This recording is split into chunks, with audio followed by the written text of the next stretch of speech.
Now, no matter what you think of Donald Trump, he's keeping his promises and he's keeping a cracking pace. We'll catch up with Kristen Tate in just a moment. But first up, the White House's press secretary, Caroline Leavitt, is taking to social media each week with the MAGA Minute.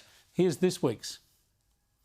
This week, President Trump became the first sitting president to ever attend a Super Bowl, declared February 9th Gulf of America Day, signed an executive order rolling back Biden's push to phase out plastic straws, secured the release of Pennsylvania teacher and great American Mark Fogel from Russian captivity, bringing the total number of hostages released to 11 since he took office just 4 weeks ago. He implemented a 25% global tariff on steel and aluminum imports to protect our steel and aluminum industries from unfair foreign competition. He introduced the Fair and Reciprocal Tariff Plan to counter unfair trade practices by our foreign trading partners. He established the Make America Healthy Again Commission to fight chronic disease, ended COVID vaccine mandates in schools, and established the National Energy Dominance Council. We are going to drill, baby, drill. See you for next week's MAGA Minute. There you go. So I asked our US analyst Kristen Tate whether she was still keeping up with the president's pace. Hardly. It's been another week of winning. And this is why a recent Rasmussen poll has shown that Americans right now have the best outlook for the nation that they have ever had. That's a remarkable turnaround, Chris.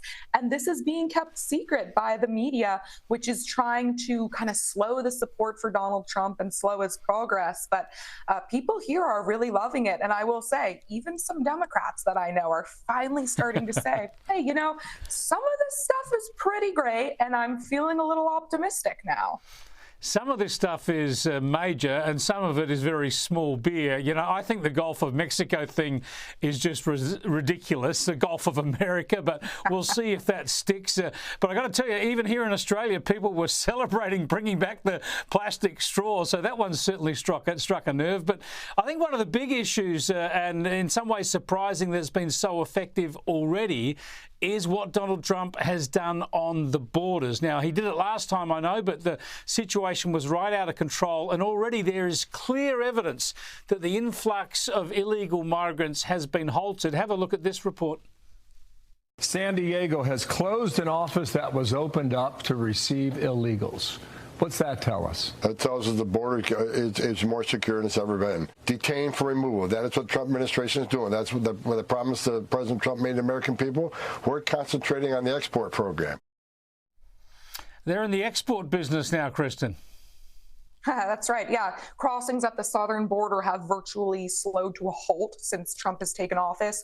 And that's because the projection of strength has just deterred migrants. They don't think it's worth making that trip anymore.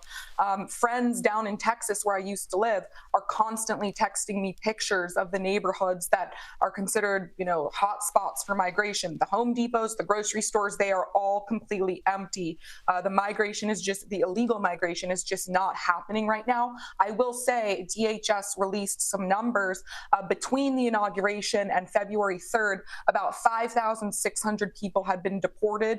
If those kind of numbers, you know, continue to be consistent, that means that actually fewer than 12,000 people have been deported as of today. And keep in mind, under Joe Biden, we were seeing 4,000, 5,000, 6,000 migrants being apprehended per day. So the deportations are actually not that high, but at least we have stopped the flow of migrants into the country. But I think a lot of Americans would love to see that deportation number much higher. Yeah, also people smugglers, they're an inventive lot, and already they're trying to work around through the northern border, through Canada. Have a look. Illegal Canadian coyotes are using TikTok to promote crossings into the United States, revealing secret routes and offering services to migrants. New York Congresswoman Nicole Malliotakis is urging a federal probe, saying the Department of Justice should investigate how these apps are being utilized for nefarious activity and get cooperation from the companies that operate them. And Kristen, this underscores why Donald Trump's been wise too to put pressure on Canada to stop drugs and people coming through that border. Precisely. The U.S.-Canada border is actually the largest and longest land border in the world, and it's largely unguarded. I can tell you this firsthand. My family actually owns some properties up in a town called Colebrook, New Hampshire. It is way up there right next to the Canada border, and there is nothing up there, Chris. It is totally undefended. There's nobody on either side, and these coyotes, these smugglers, what they are doing is advertising on social media platforms like TikTok as if, human smuggling is just a legitimate business. They are telling people, hey, pay us $5,000 and we'll take you across on a safe journey. They even have some testimonials up on these social media accounts. And I was looking at the statistics. The large majority of these migrants coming across from the northern border are Indian nationals. I can tell you right now, up in the Northeast, I'm in Massachusetts right now. My family lives in New Hampshire. It is freezing up here. So I think as the weather gets warmer, these numbers of illegal migrants coming from the northern border will continue to tick up. This needs to be something that is addressed by the Trump administration because it could become a big problem.